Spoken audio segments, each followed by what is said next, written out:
It's 8 o'clock. This is the UK Tonight. Coming up, situation critical. Procedures are cancelled after a cyber attack hit several London hospitals. Blood transfusions are particularly affected across major sites.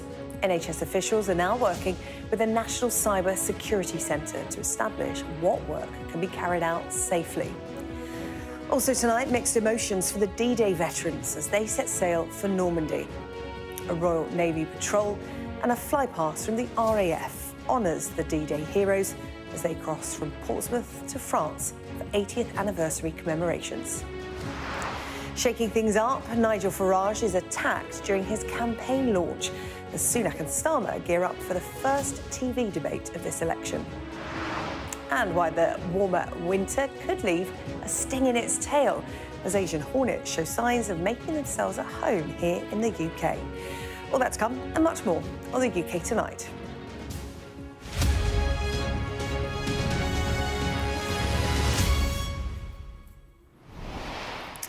But first tonight, let's get an update on the ongoing situation in London. Major hospitals there declaring a critical incident. This is after a cyber attack led to operations being cancelled and emergency patients being diverted elsewhere. Well, Sky's Sabah Chowdhury is following this story for us and is with us in the studio tonight. Sabah, thank you for coming in to give us an update. What's happened, or what do we know about what happened at this stage, and how many hospitals were affected? Good evening, SJ. So essentially what's happened is, so it's a critical incident, firstly, I should say. That's how it's been described by the NHS, and it's affected major hospitals. What's gone down is that those hospitals that use a system called Synovis, they are essentially a provider of lab services and they run things like tests on blood. They say that they've been the victim of a cyber attack. In practice, what this means is their IT systems are completely down and they have had to cancel a number of hospital appointments, things like operations, and most significantly, blood tests, blood transfusions, we're being told. Now, some of the hospitals that are impacted include the likes of King's College Hospital, Guy's and St Thomas's and the Royal Brompton, and also GPs across South East London. So it's unclear exactly how many have been affected, but we are being told that quite a number of patients have been redirected or have had to postpone their appointments. Now, the NHS England London have profusely apologised for this. They've said in a statement that we apologise for the inconvenience this is causing to patients and their families.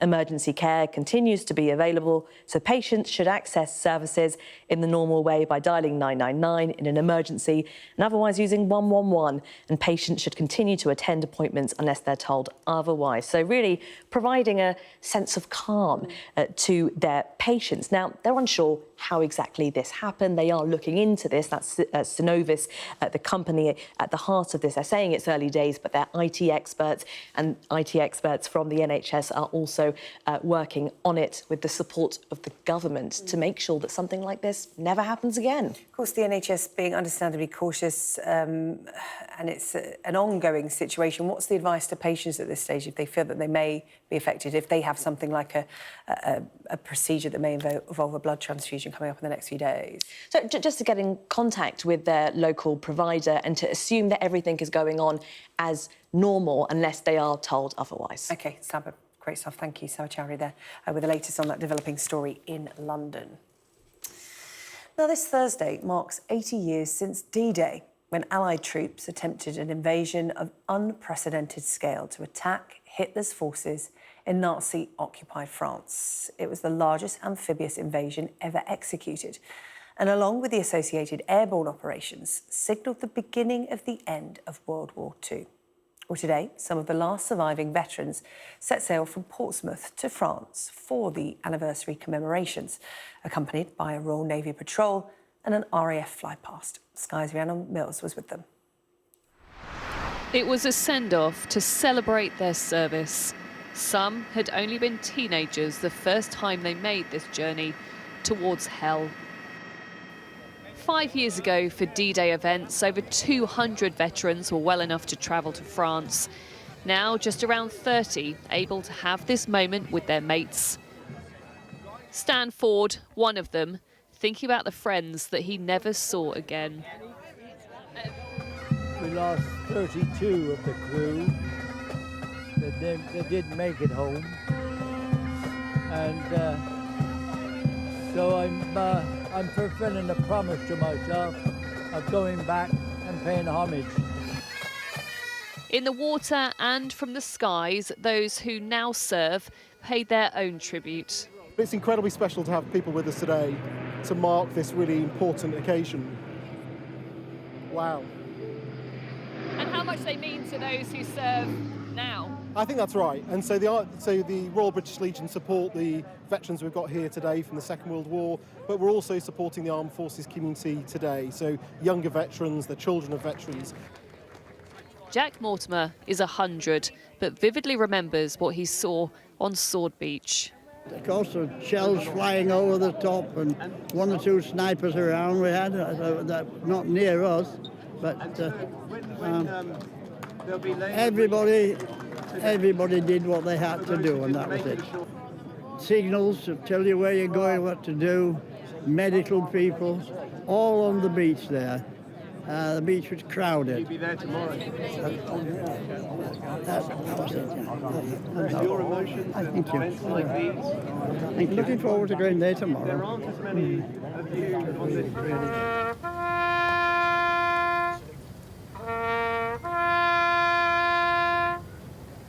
In the middle of the channel, we stopped.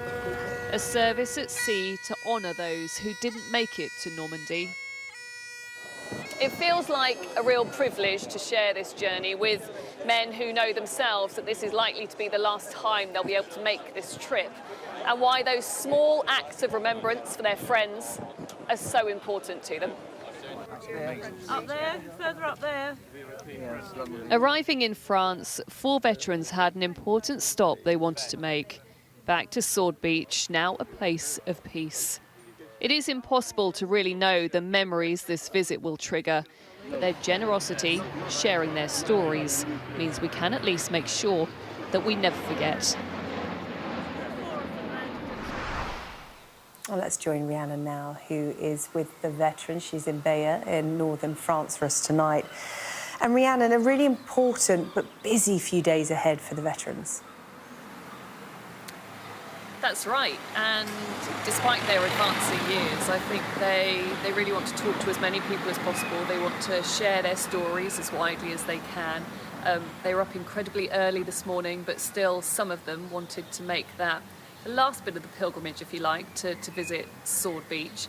We were there with them, and I think it's an incredible place to go to, because now you've got people eating ice creams, enjoying the evening sun, and it's so hard to fully comprehend exactly what those veterans saw, what almost 80 years ago, when they talked to you with tears in their eyes about how they lost their friends, how there were snipers there, how there were shells raining down on them, and I think it is so important that we do share those stories so widely, because don't forget, they are now in their late 90s, their early hundreds.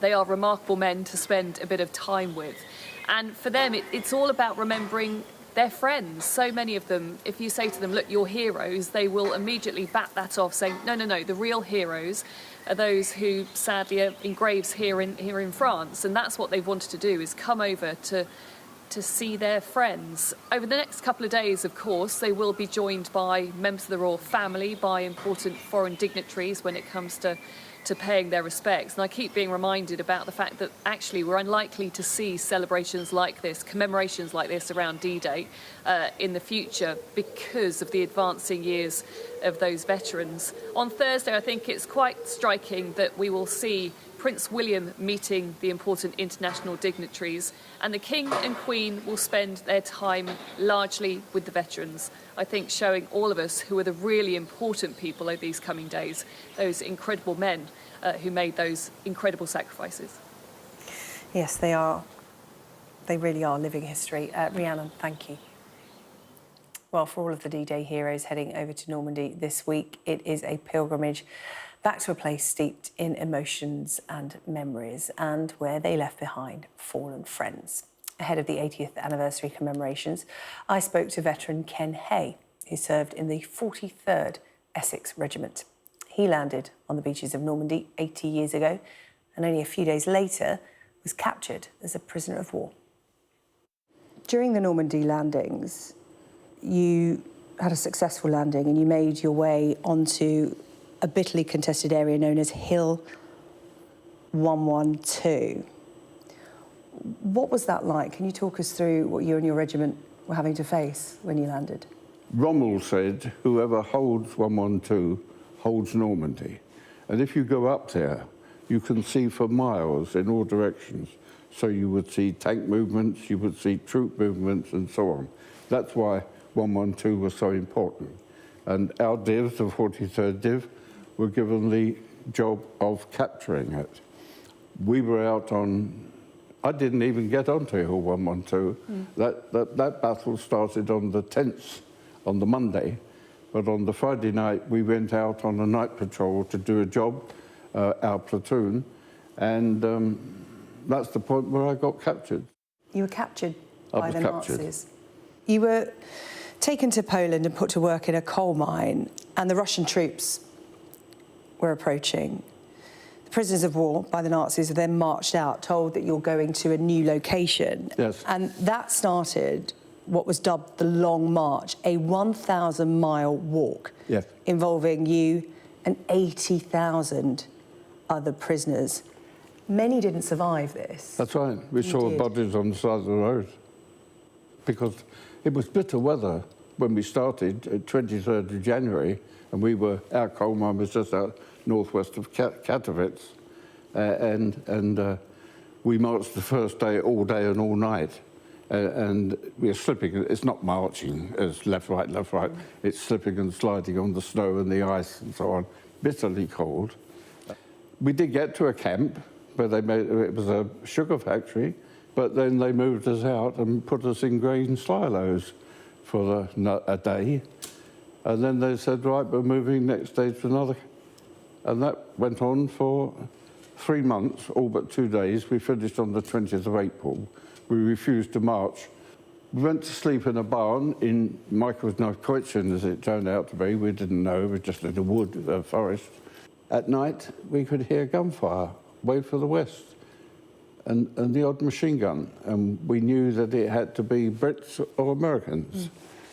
The German officer said, all right, but we said, we're not marching anymore. He said, we'll have a rest day, we'll march tomorrow. Yeah, we'll march tomorrow.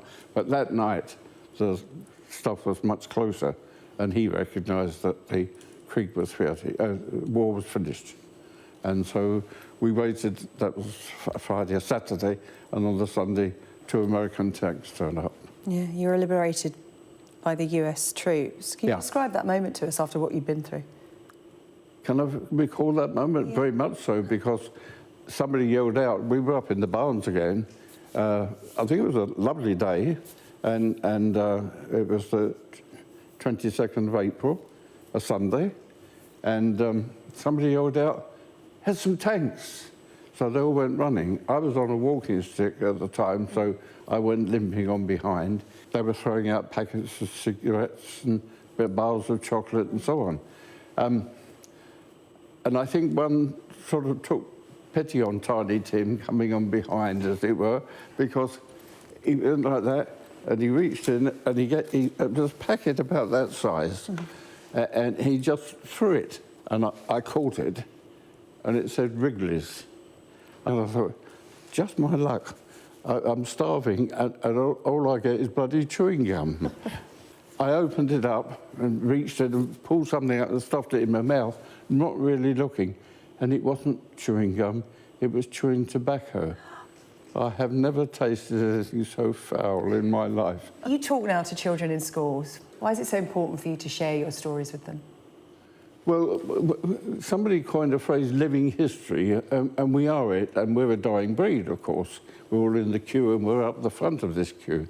When I was a kid learning history, it was the Greeks and the Romans and there's 1 or 2 names that stick, like Leonidas and Thermopylae and that sort of thing. It was all out of big, heavy textbooks. Yeah, but we don't even know who won, you know, who was playing at home, who was playing away, or where it was happening. Here, some of these kids their granddad or their great-granddad was in it. They haven't had a chance to speak to them, and they've passed on now. But here's a guy who was the same age as their granddad. Well, you asked them to call you Grandad Ken so they can relate and they That's understand right. Yeah. where they are in... Yeah. I want each one to write to me, to say what they liked about my talk, what bit they didn't like, and what they want to be when they grow up. And I've got all these letters. Well, I've got some of them here, and you've got... Oh, you have got You've some. got rave reviews, Ken, just picking out some. I mean, they talk to you about what they find really interesting. There's a child here that talks about the song Silent Night, because, of course, there are so many traditions, whether it be songs or sayings or stories from World War II, that the next generation don't know are linked. That's so right. what was the story you told them about Silent Night? Well, it was Christmas Eve, and unfortunately, although I was on the day shift, I don't know why, but I got involved in going down on the Christmas Eve night. I was just thinking about home. I wonder if midnight mass had started again because it was stopped during the war and the Blitz. I wonder if the folks had gone, and I found myself singing Silent Night. And the little man, Tommy, that is good music. So I said, yeah, it's good music. Tommy, that is Deutsch music, German music. So, yeah, it's Deutsch music. And he started singing. Now, I found out later he was 72, so he was rather falsetto, and I thought I was the second Bing Crosby, so we did a duet down there of Silent Night. With that, when we finished, Tommy, sit. Now, we're used to blowing down the coal, then the miner goes and sits and has his sandwiches, and we carry on working and resent every mouthful. This time I got to sit and watch him eat. No.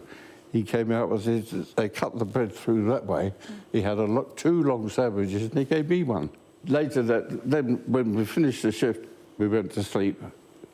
Then we woke up and Christmas lunch was a piece of bread and so on, nothing. We might have had a spoonful of ersatz jam or something, I don't know, I can't remember. But we had 3 rooms, had a lidded dustbin for the nights we were locked in. As it happened, I was the last one down. I went down and it was dark. It was about 4 o'clock and I came out from the loo and I heard and I stopped and I can hear it now.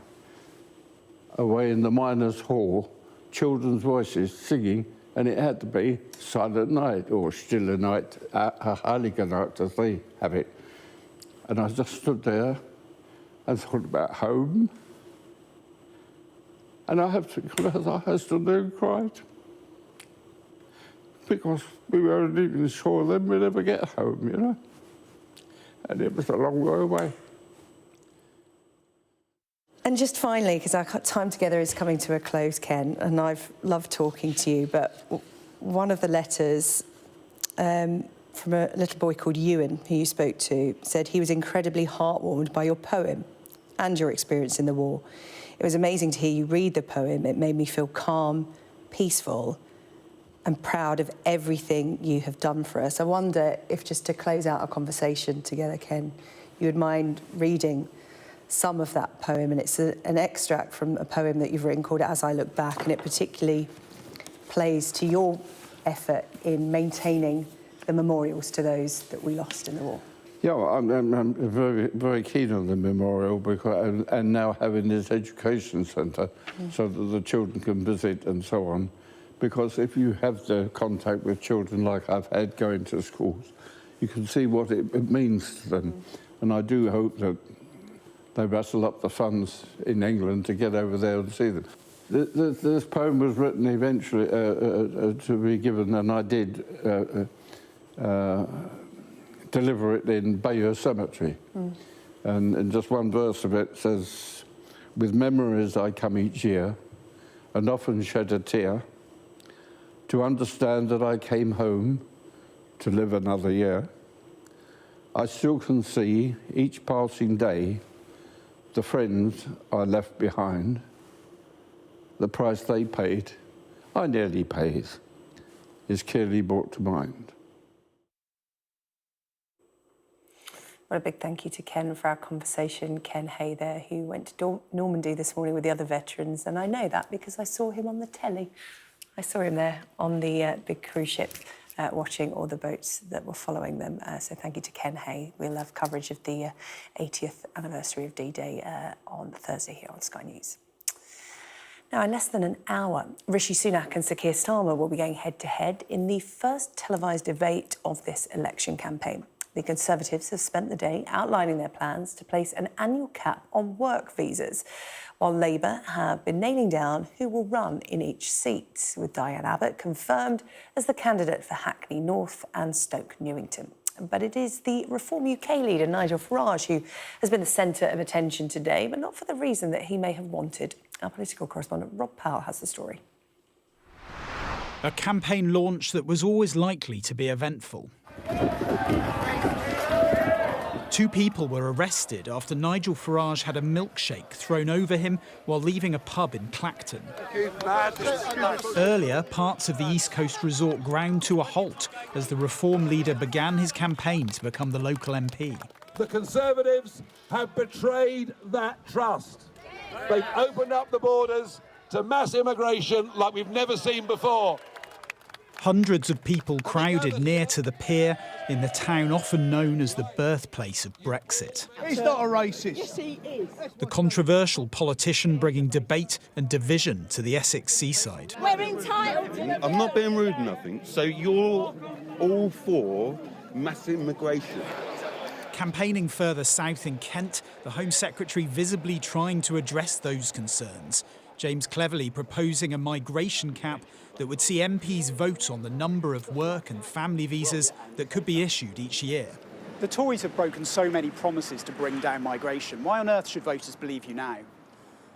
So we have seen a 10% fall in legal migration because of the actions that I've taken with the full support of the Prime Minister since becoming Home Secretary. We've seen the visa routes that have created the largest influx of people.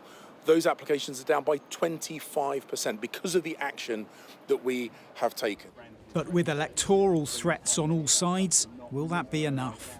The Tory campaign has so far been geared around more traditional Conservative policies like national service, pensioner tax breaks and now a tougher immigration system. But with Nigel Farage back, there will likely be pressure to move further to the right to try and stop voters switching to support reform. Making a low-key entrance to meet pensioners in Bolton, it's Sir Keir Starmer who stands to benefit from a surge in support for reform. But Labour know they need to reassure voters on immigration, so it's no surprise they're also taking a spiky tone.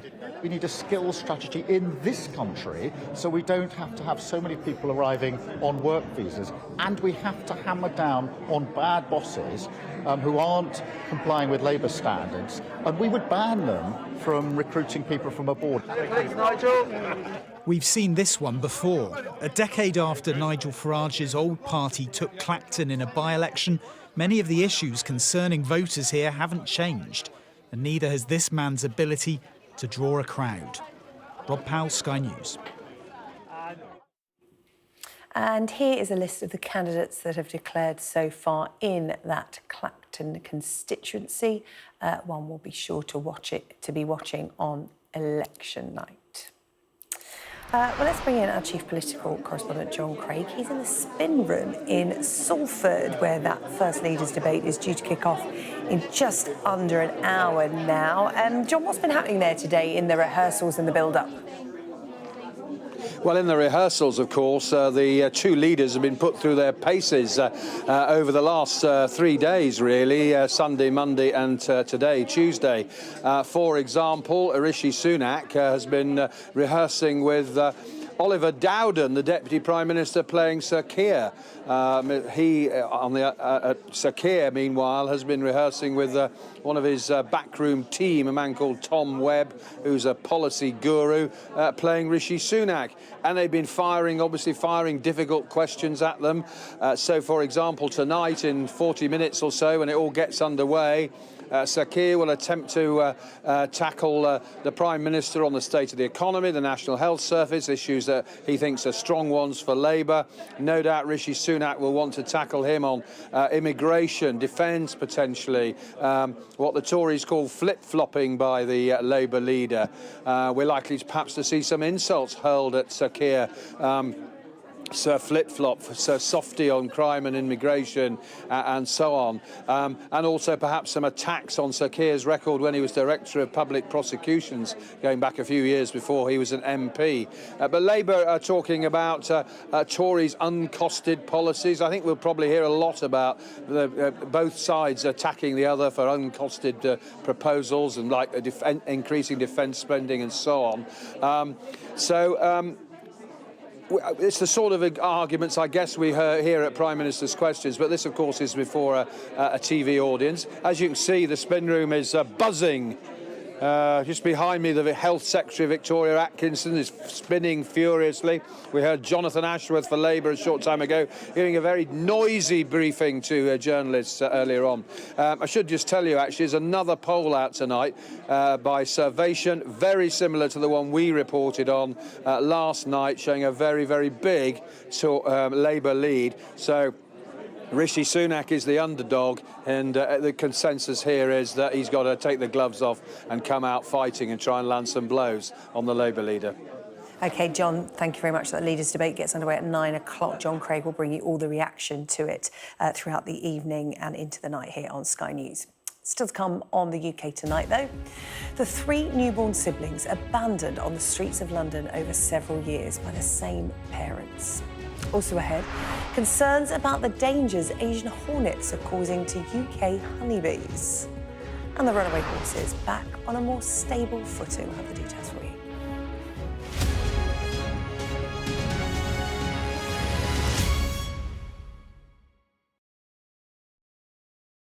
Museum of Homelessness is a new kind of museum. It's been set up and is run by people with experience of homelessness. So it's sort of the answer that you get when you ask people who are homeless what a museum should do. So we do everything a normal museum might do, exhibitions, events and things like that. We also take direct community action and we campaign independently on behalf of people who are homeless. Well, I think there's so much urgency around homelessness, right? And I think, where do you get your news about homelessness? I suppose you might look at a Christmas appeal or read the press, and I think people have a lot of burning questions. And so the museum, I think, answers that by giving people a feeling, an experience. You know, when you go to a museum, you often don't really remember the label, but you remember the kind of thing that you kind of set your eyes on and you really reflected on and you kind of engaged with. So we're trying to bring that feeling out as well from people. So people want to, like, they have questions, but they also want to connect really with something. And I think over the last 10 years, we've learned that could be a very powerful way for people to engage with homelessness. So when people come to the Museum of Homelessness, they're not getting a traditional museum experience at all. We'd like people to know that people who are homeless are not victims. And actually, within the homeless community lies solutions and creative solutions to a lot of the problems that society is facing at the moment. So our opening exhibition, which the community has designed, is a 90-minute experience which is called How to Survive the Apocalypse. And we're inviting the public to come and to hear stories of homelessness that you won't hear anywhere else, and maybe to find some of the solutions to some of the things that society is facing today. People can expect to hear object stories from our collection, connect with people who are experiencing homelessness in a way that you won't find anywhere else in the UK. People can expect an authentic experience and, as I said earlier, finding some of those answers to some of the stuff that's going on in society that we need to fix.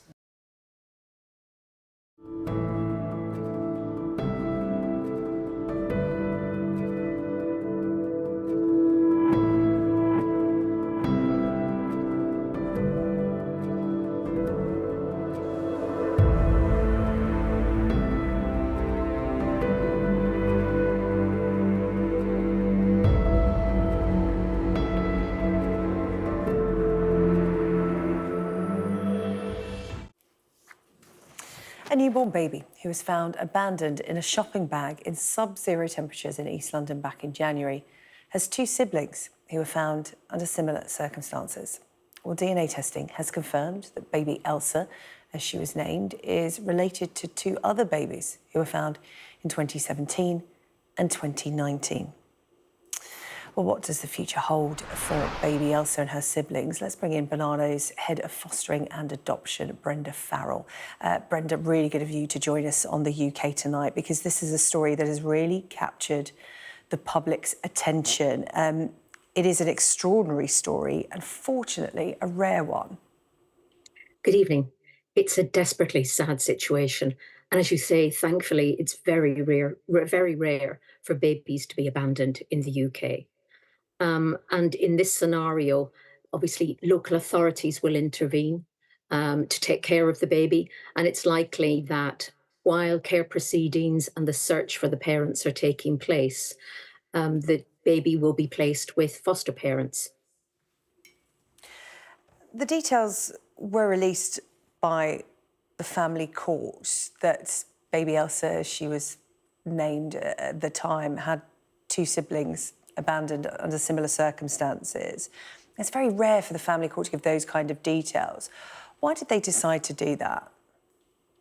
My understanding is that there has been move for family courts to pilot opportunities in which to become more open. And in this instance, I believe it was investigations by a journalist that brought the details of this case. In discussions with the judge, agreed to release this information. Because somewhere out there is a mother who's in a terrible situation, because, of course, the first question that comes to mind when something like this happens is why? And the answer to that can be so complicated. Of course.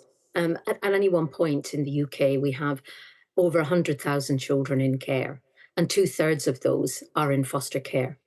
And it is a challenge for many families to have to make the decisions to either ask for help from local authorities and support agencies, or to find themselves in a position where the authorities have to make the decision that they have to intervene. And it's, for far too many children in our society, they are experiencing harm, abuse, or neglect, either at home or online or in the community. And that's when the authorities have to intervene to provide support. And we're experiencing levels of poverty for families that are really challenging at this time. And we don't know the circumstances in this specific case.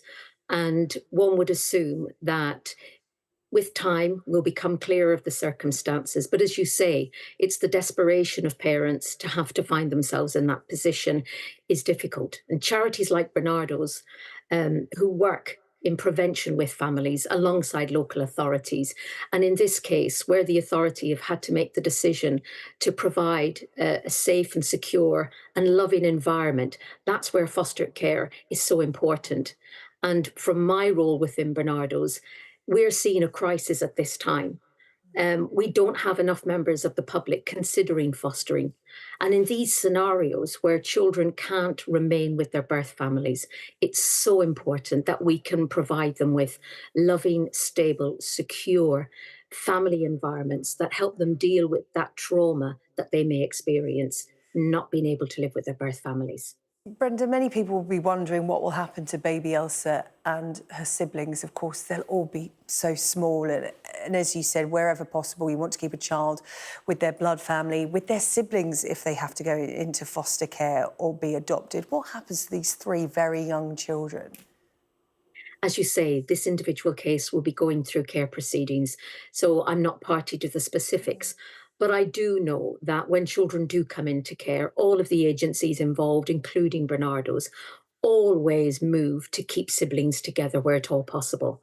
And that's one of the areas where my teams who are involved in fostering and adoption around the UK, we specialise in preparing foster carers and adopters to be able to welcome siblings, to be able to keep them together. Because often scenarios, families don't find themselves with children coming into care at the same time. So it's preparing foster carers and adoptive families to be open to add to the children in their family, to be able to take in siblings, because it is so important that if that's their only family connection, because connection with your community and your family is so important to help you build strong, confident attachments and future confidence as a young adult in our society.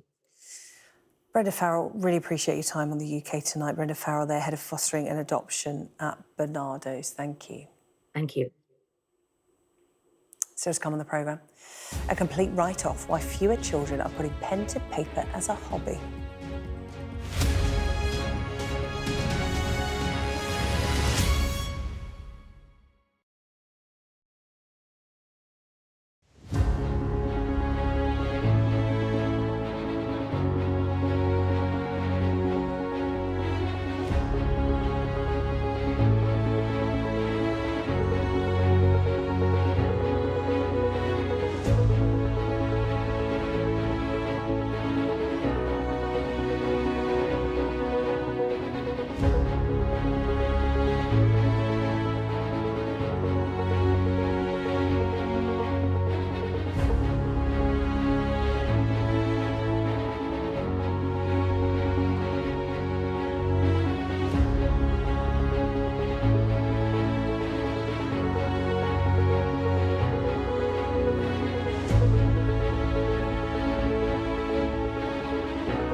Hello, welcome back to the UK Tonight. Now, the number of children writing in their spare time has dropped to an all-time low, according to a new report from the National Literacy Trust, which has found that fewer than a third of under-18s enjoy writing for fun.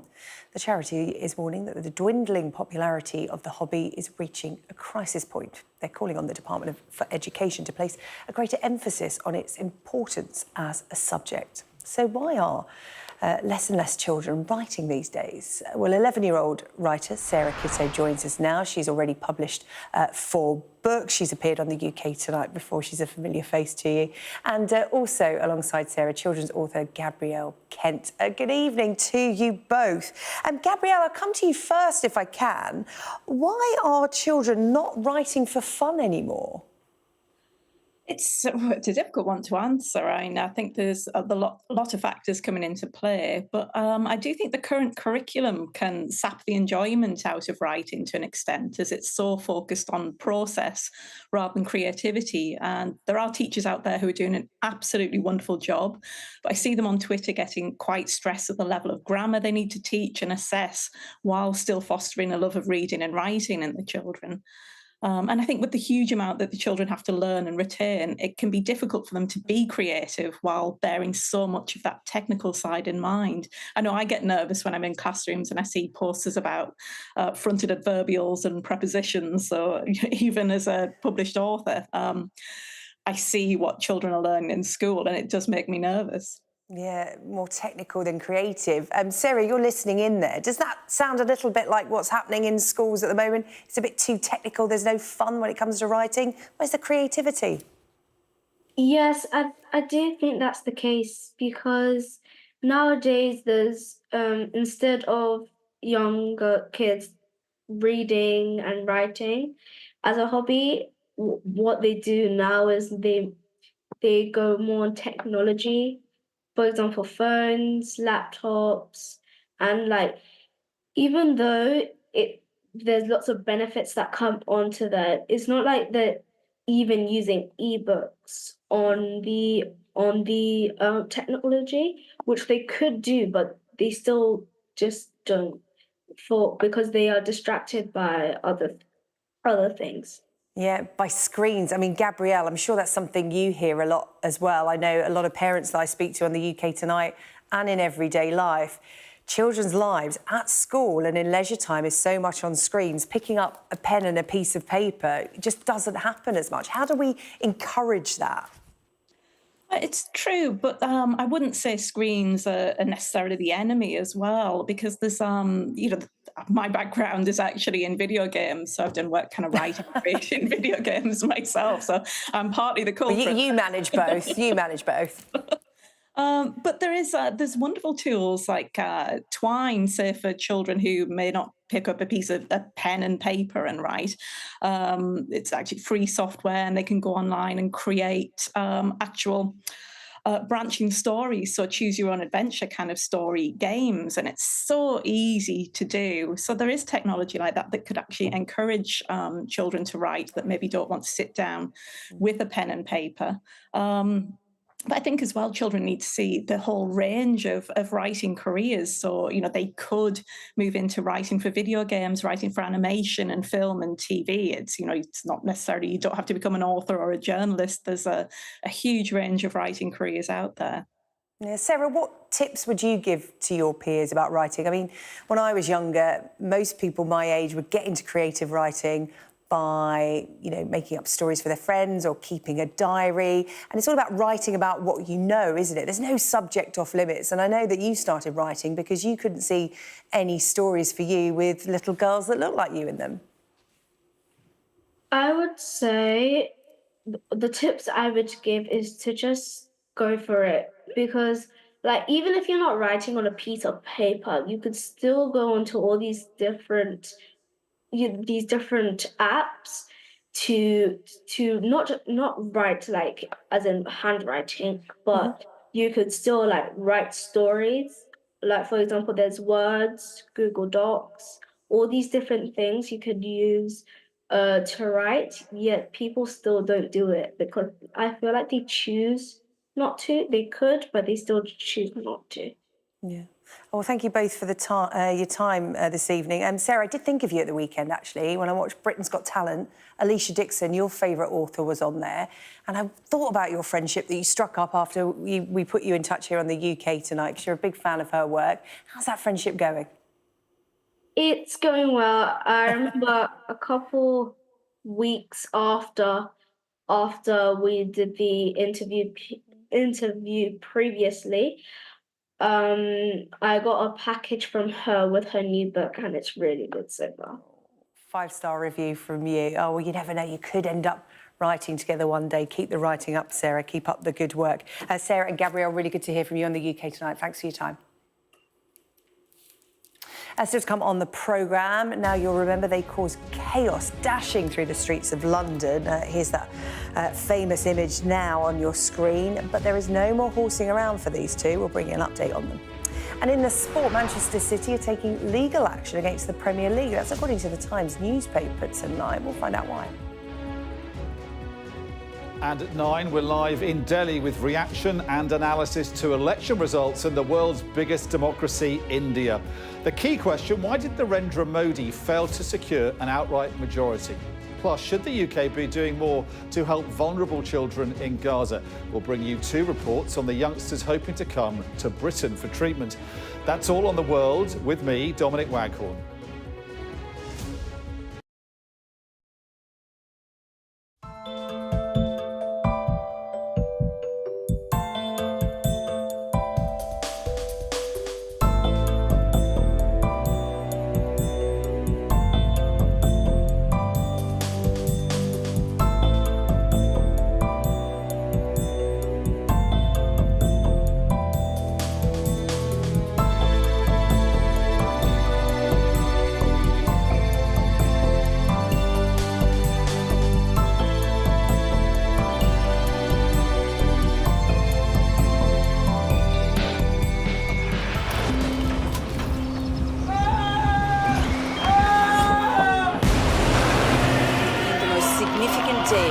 This conflict. They keep telling us that they want aid. This is what's left of it.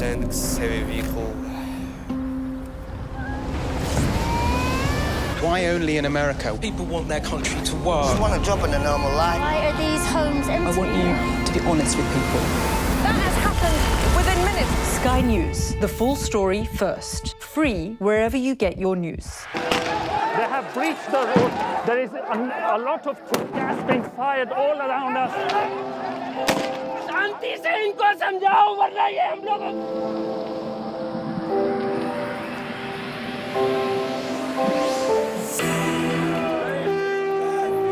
It is an absolute carnival kind of atmosphere out here for Prime Minister Modi's decisive victory.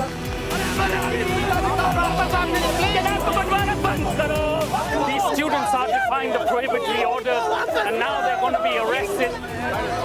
We aim to be the best and most trusted place for news.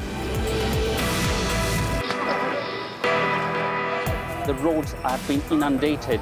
The only way out is to get people by boat. What is feared that over 200 people might have died because of these landslides. This on any given day would have been bustling with people, but today it's absolutely deserted.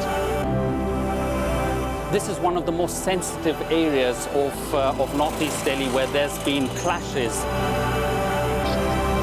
I'm Neville Lazarus and I'm Sky's reporter based in Delhi.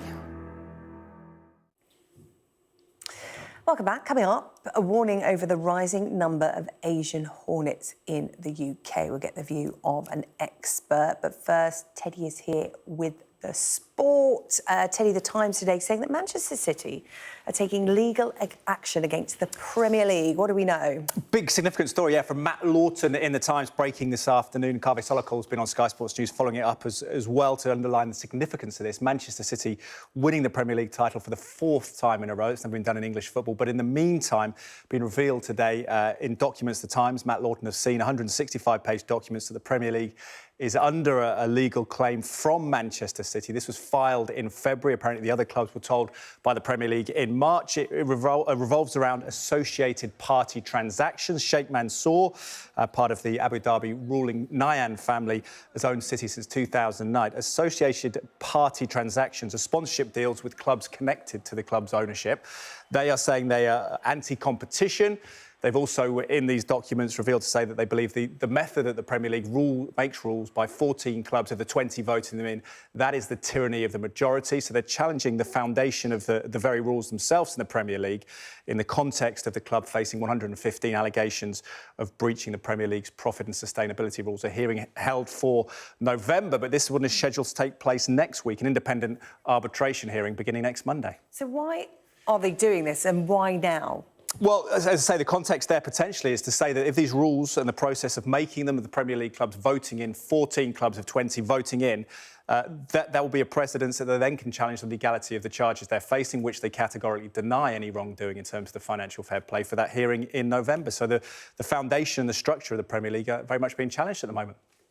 And that's the situation regarding the Premier League champions. More on the Women's European champions, England, in just a second. This Sky News Sports Bulletin is brought to you by Vitality. Getting more people more active. Live life with Vitality.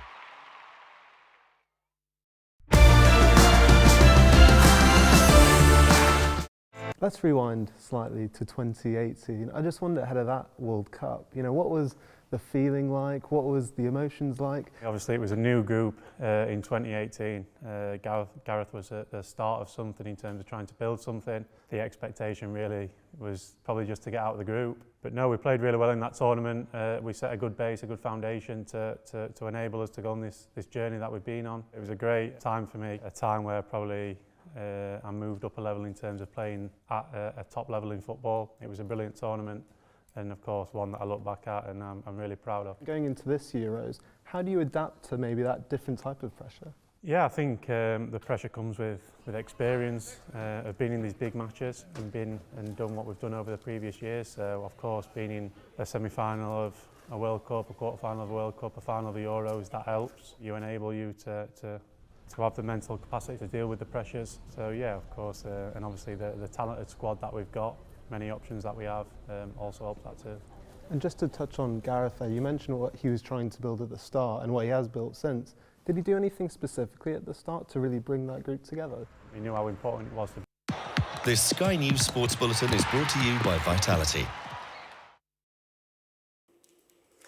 Now, British bees could be under threat from a rising number of Asian hornets. DNA data is suggesting that the invasive species have survived a UK winter for the first time ever. Here's Alice Porter with the details.